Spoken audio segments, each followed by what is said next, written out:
Pasteur Noëlla, bonjour, bonjour. Bonjour. Nous sommes dans la joie de nous Gloire connecter. à Dieu, que Dieu soit béni. Ouais, moi j'ai encore la fatigue.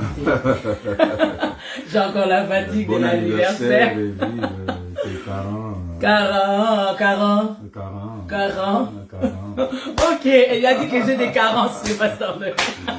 Allez, bon anniversaire et bonjour, bienvenue dans le 15 minutes avec Mamina. Yes. Merci encore que vous soyez là, connectés pour partager ces moments. Moi, j'ai appris à être avec vous tout le mercredi pour partager quelques pensées. Et merci à Mamina pour l'invitation et merci à vous qui acceptez de nous écouter. Que Dieu soit béni. Donc, aujourd'hui encore, nous allons partager quelques pensées ensemble avec vous. Et c'est pourquoi je vais faire la lecture de la parole de Dieu dans les livres de Matthieu, chapitre 26. Et je vais lire quelques versets à partir du verset 38. Et je vais lire la parole de Dieu. La Bible dit ceci. Il leur dit alors, « Mon âme est triste jusqu'à la mort. Restez ici et veillez avec moi. » Puis, ayant fait quelques pas en avant, il se jeta sur sa face et pria ainsi. « Mon Père, s'il est possible que cette coupe s'éloigne de moi, toutefois, non pas ce que je veux, mais ce que tu veux. » Et il vint vers les disciples qu'il trouva endormis et il dit à Pierre, « Vous n'avez donc pu veiller 1 heure avec moi. Veillez et priez afin que vous ne tombiez point dans la tentation.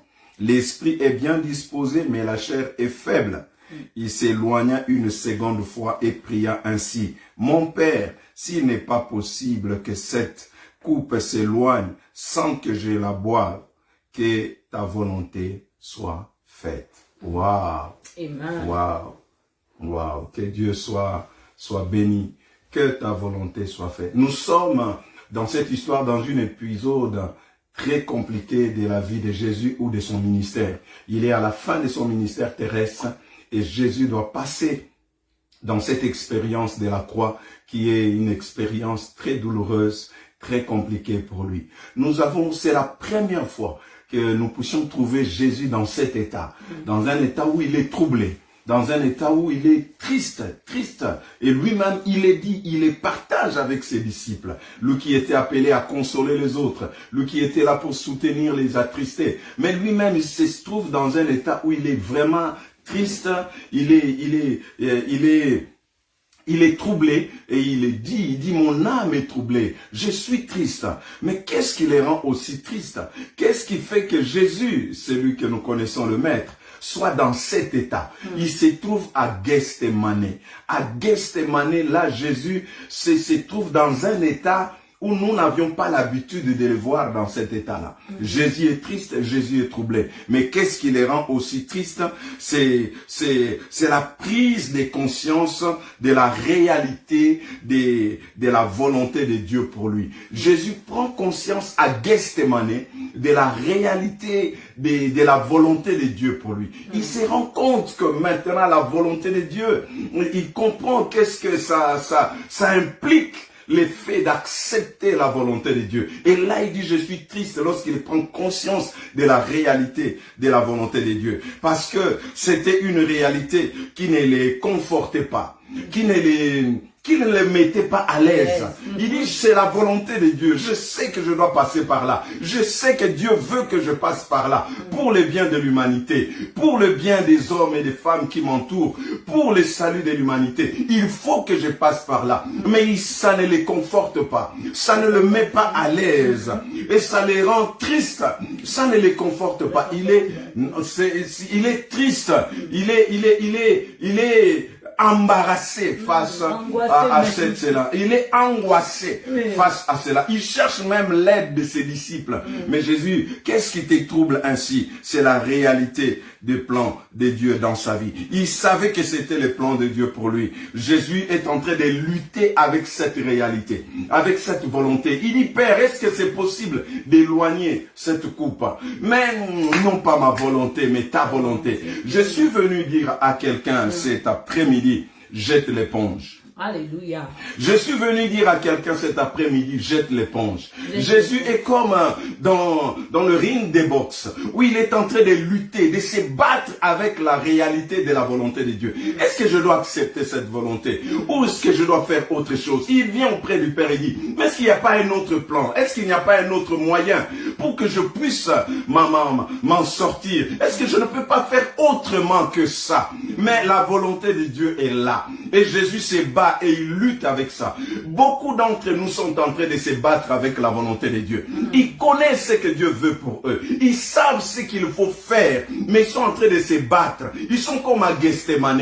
Ils connaissent la réalité de la volonté de Dieu. Il est conscient de ce que cette volonté implique dans sa vie. Il s'est dit sûrement, si j'accepte cette volonté, il y a des gens qui vont me quitter. Il y a des relations qui vont s'arrêter. Il y a des situations que je dois abandonner. Mais comment est-ce que je peux vivre sans ces personnes, sans cet homme, sans cette femme? Comment est-ce que je peux faire? Il se bat avec la volonté de Dieu. Il connaît que la volonté de Dieu lui demande de quitter là où il est. Il dit, mais si je quitte ici, qu'est-ce que je vais devenir? Et il dit, si j'abandonne ce travail, qu'est-ce que je vais devenir? Il connaît que la volonté de Dieu. Dieu l'appelle, il dit, abandonne ces choses, entre dans cette voie. Mais il est à Gethsemane. Beaucoup d'entre nous maintenant, là, ils sont à Gethsemane. En train de se lutter, en train de lutter avec la volonté de Dieu. Est-ce que je dois accepter cette coupe? Où est-ce que je dois faire? Il dit, Père, est-ce qu'il n'y a pas d'autre moyen? Mais Dieu dit, ma volonté est là. Est-ce que je dois accepter cette coupe? Beaucoup de gens sont en train de lutter et je suis venu dire à quelqu'un, jette l'éponge, accepte la volonté de Dieu. C'est difficile. Tu connaîtras la trahison. Les gens vont t'abandonner. La réalité du rejet, de l'abandon. Mais jette l'éponge et accepte la volonté de Dieu. Jésus-Christ est arrivé à un point où il a compris cette réalité. Mais il a dit, non pas ma volonté, ta volonté. Il a jeté l'éponge. Il a refusé sa volonté. Il dit, j'accepte la volonté de Dieu. Je suis venu dire à quelqu'un qui se bat avec la volonté de Dieu, qui lutte avec la volonté de Dieu, qu'il connaît clairement, précisément dans son esprit. Mais il est en train de se battre. Je suis venu te dire cet après-midi, jette l'éponge et accepte. Accepte la volonté de Dieu. Il y aura le rejet. Il y aura une souffrance peut-être attachée à cela. Il y a des gens qui vont te quitter. Il y a des choses peut-être, les gens qui vont t'abandonner comme Jésus a été abandonné par ses disciples, trahi par ses disciples, régné par ses disciples, parce qu'il a accepté la volonté de Dieu. Mais jette l'éponge. Jette l'éponge et accepte la volonté de Dieu. Jusqu'à quand tu vas continuer à lutter comme Jonas avec la volonté de Dieu. Accepte la volonté de Dieu. Accepte l'appel de Dieu dans ta vie. Accepte de laisser cet homme. Accepte la volonté de Dieu. Accepte la volonté de Dieu de changer. Accepte la volonté de Dieu. Les autres sont appelés pour accepter la volonté de Dieu, abandonner un travail, abandonner un pays, à laisser un lieu, payer un prix. Jésus comprend le prix à payer pour la volonté de Dieu. Il dit, Seigneur, est-ce que ce n'est pas possible? Beaucoup d'entre vous sont en train de négocier à cet instant, à dire à Dieu, est-ce qu'il n'y a pas un autre moyen pour te satisfaire? Est-ce qu'il n'y a pas un autre moyen pour te faire plaisir? Non, est-ce qu'il n'y a pas un autre plan? Je veux un autre plan. Est-ce qu'il n'y a pas un autre plan? Je suis venu te dire, Dieu n'a pas un plan B. Il n'a pas un autre plan. Il n'y a pas un autre plan. Tu acceptes le plan de Dieu et tu vivras le bonheur de Dieu. Alors jette l'éponge. Dis avec moi, arrête de te battre. Alors dis-moi, dis avec moi, je jette l'éponge. Et j'accepte la volonté de Dieu. Peut-être c'est dur, mais je jette l'éponge. Et j'accepte la volonté de Dieu. Je serai peut-être rejeté, mais je jette l'éponge. J'accepte la volonté de Dieu. Peut-être je serai haï, mais je jette l'éponge. Et j'accepte la volonté de Dieu. Peut-être je serai critiqué, mais je jette l'éponge. Et j'accepte la volonté de Dieu. Je serai humilié, mais j'accepte, je jette l'éponge. Et j'accepte la volonté de Dieu. Bien-aimés dans le Seigneur, lorsque nous acceptons de jeter l'éponge et d'accepter la volonté de Dieu, et que nous acceptons la volonté de Dieu dans notre vie, il y a trois choses que nous devons savoir et que Jésus a vécu. La première des choses, c'est que nous allons satisfaire Dieu. Amen. Dieu sera satisfait de voir que nous acceptons sa volonté. Oh, comme Marie. Marie dit, je ne sais pas comment ça va se faire, mais je suis ta ta servante. Amen. Qu'il me soit fait selon ta volonté. Yeah. Je jette mon éponge. J'accepte ta volonté. Yeah. Je jette l'éponge. Je cesse de me battre en te faisant comprendre, Seigneur, je peux faire ceci. Non, ce n'est pas ce que toi tu veux faire, mais ce que lui il veut faire. Amen. Parce que tu es disciple de Jésus-Christ. Amen. Jésus dit, Seigneur, pas ma volonté, mais ta volonté. Amen. Ta volonté peut être difficile, mais je l'accepte. Jette l'éponge Jette l'éponge. et accepte la volonté de Dieu. Alléluia. Quand tu jettes l'éponge, tu acceptes la volonté de Dieu. Dieu est satisfait. Amen. C'est pourquoi il pouvait dire de Jésus, celui-ci est mon fils bien-aimé en qui j'ai mis toute mon affection. Parce qu'il a accepté de jeter l'éponge. Deuxième chose, lorsque tu acceptes de jeter l'éponge, Luc 22 nous dit, lorsque Jésus a accepté la volonté de Dieu, un ange est venu pour le fortifier. Alléluia. Wow. Oh, quand nous acceptons la volonté de Dieu, nous ne le ferons pas avec notre propre force.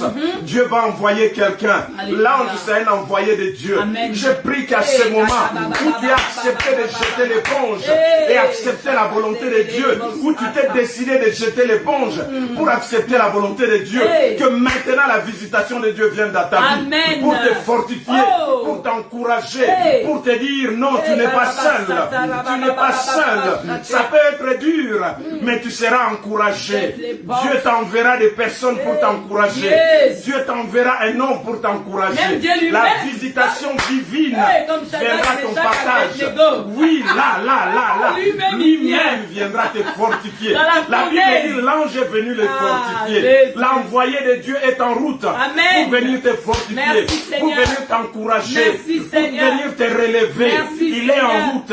Alors, décide-toi de jeter l'éponge et d'accepter la volonté de Dieu. Amen. Et la troisième de choses, lorsque nous acceptons, nous allons, pour nous, l'acceptation de la volonté de Dieu va nous procurer la joie. La joie véritable. La joie de vivre. La joie d'avancer. C'est ce que nous dit Hébreux, chapitre 12, verset 2. Jésus a laissé toutes ces choses à cause de la joie qui lui a été réservée. Je vais dire à quelqu'un, il y a une joie qui t'est réservée. Yes. Il y a une joie qui t'est réservée. Il y a une joie qui t'est réservée. Il y a une joie qui t'est réservée. Alors que tu acceptes, tu décides de jeter l'éponge et d'accepter la volonté de Dieu, il y a une joie qui t'est réservée. Et je termine en disant, lorsque tu vas décider de jeter ton éponge pour accepter la volonté de Dieu, sache une chose, tu ne seras pas dans la confusion. Alléluia. Parce que quand Jésus a accepté la volonté de Dieu, Jésus. il n'est pas resté dans la confusion.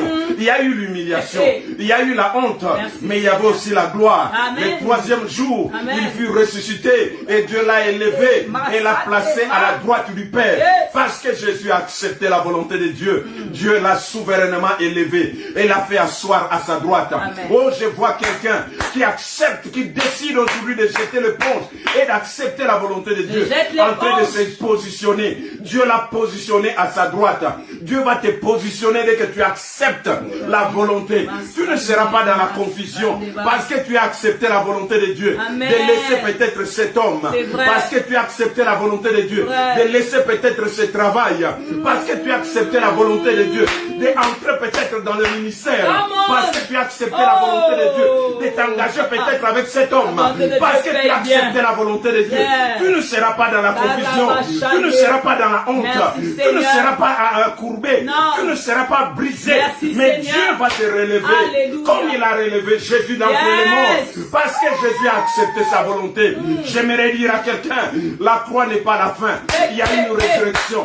Lorsque tu acceptes la volonté de Dieu, tu passeras par la croix, mais ça ne sera pas la fin, parce qu'il y a aussi une résurrection. Quelqu'un peut dire maintenant, je décide de jeter l'éponge. Je décide de jeter l'éponge. Et j'accepte la volonté de Dieu. Et j'accepte la volonté de Dieu. J'accepte ta volonté. J'accepte ta volonté. Je suis ton serviteur. Je suis ton serviteur. Je suis ta servante. Je suis ta servante. Qu'il me soit fait selon ta Qu'il volonté. me soit fait selon ta volonté. Non pas ma volonté. Non pas ma volonté. Mais ta volonté. Mais ta volonté. Donne-moi la force. Donne-moi la force. Donne-moi la force. Donne-moi la force. D'accepter ta volonté. D'accepter ta volonté. De vivre ta volonté. De vivre ta de volonté. marcher dans volonté. De marcher dans ta volonté. Dans le nom de dans Jésus. Le nom de Jésus. Merci Seigneur. Alléluia. Alléluia. Je jette l'éponge. Je jette l'éponge. Que Dieu te bénisse. Et bénisse. j'accepte la volonté de Oh, Dieu. alléluia. Que Dieu vous bénisse. Que Dieu vous Et bénisse que Dieu abondamment. vous fortifie Amen. sur ce chemin de la volonté de Dieu. Oh, gloire à Dieu. Gloire au Seigneur. Gloire à Dieu. Merci beaucoup. Merci Seigneur, merci Pasteur Noëlla. Aujourd'hui c'est notre dernier jour de Wow. l'Internape. On a commencé le 1er mars et nous allons jusqu'au 31. Et nous voici à notre dernier jour de l'Internape. Mais j'aimerais demander une faveur au pasteur. Je ne sais pas s'il y a une question, s'il y a quelqu'un qui est en train de nous suivre, si quelqu'un veut une prière. Je sais que vous êtes là nombreux, vous nous suivez de partout, vous nous suivez de plusieurs pays, de plusieurs villes. Et vraiment merci d'avoir consacré les 15 minutes avec Mamina. Et je bénis le Seigneur pour le pasteur Noëlla, un homme qui est mon coach, mon mentor, qui me soutient. Nous sommes ensemble avec vous et nous commençons un séminaire de Caraf, campagne de rafraîchissement à l'église Parole du Salut, EEPS TV sur YouTube. Si vous voulez nous suivre, venez nombreux. Nous allons commencer Caraf le 2. Donc vendredi 2, nous allons passer ça comme jour du salut. Vous avez des requêtes, vous avez des requêtes de prière. N'hésitez pas. En tout cas, envoyez-nous vos requêtes. Nous allons ensemble prier pour vous et avec vous. Nous passons ce moment d'intercession et dans cette campagne de rafraîchissement, Dieu va nous faire du bien. Il y a un rafraîchissement. Et le dimanche, c'est notre spécial Pâques. En tout cas, venez célébrer avec nous cette semaine pascale. Jésus est bel et bien ressuscité. Et le thème Pasteur Noëlla, la croix est ma victoire. Et la croix est notre victoire. Le Pasteur Noëlla nous réserve beaucoup de choses et nous continuons. Que Dieu vous bénisse abondamment. Gloire au Seigneur. Une prière qui est demandée. Bonjour pasteur, s'il vous plaît, une prière pour mes études. Mère Oh, Gênée. merci Seigneur. Alléluia. Elle demande une prière pour ses études. Nous allons prier que Dieu fasse grâce à notre bien-aimé et que Gêné, que Dieu puisse l'assister dans ses études. Je ne sais quelle est la situation, quelles sont ses complications, mais Dieu est capable, par sa grâce, d'intervenir. Seigneur, nous te prions pour Gêné. Amen. Visite ses études et fais grâce à notre bien-aimé. Manifeste ta grâce dans ses domaines et ses études, afin qu'il témoigne de ta grandeur dans le nom puissant de Jésus.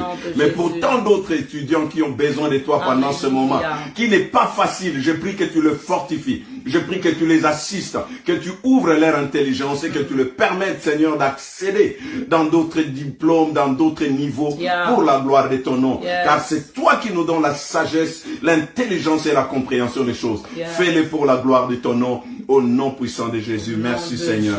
Gloire à toi Seigneur. Pasteur, il y a la sœur Colombe, il y a beaucoup de sœurs qui demandent la prière pour leur vie spirituelle, demandent vraiment que Dieu puisse les fortifier dans leur vie spirituelle.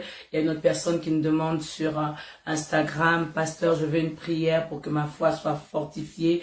Et plusieurs personnes demandent la prière pour la santé. Solange Maillet, il demande une prière pour la santé. Et plusieurs demandent la prière pour les dossiers de voyage. Gaétan, nous prions pour tous les bien-aimés qui sont en train de demander la prière pour la santé, la prière pour le logement. Il y a Christopher qui demande une prière pour le logement. Alléluia. Nous prions. Seigneur, nous te prions pour tous ces bien-aimés, toutes ces requêtes qui sont présentées devant toi. Nous sommes en train de prier, Père, pour ceux qui ont besoin de la guérison dans leur corps, que tu accordes à cet instant même la guérison. Dans le nom puissant de Jésus-Christ. Seigneur, ceux qui ont des problèmes de logement, tu les stabilises, tu pourvois, tu ouvres les portes. Dans le nom de Jésus, si le Fils de l'homme ne savait où mettre sa tête, c'est pour que nous trouvons des lieux sûrs et certains. Dans le nom puissant de Jésus-Christ. Seigneur, glorifie ton nom. Fortifie la foi de tes enfants.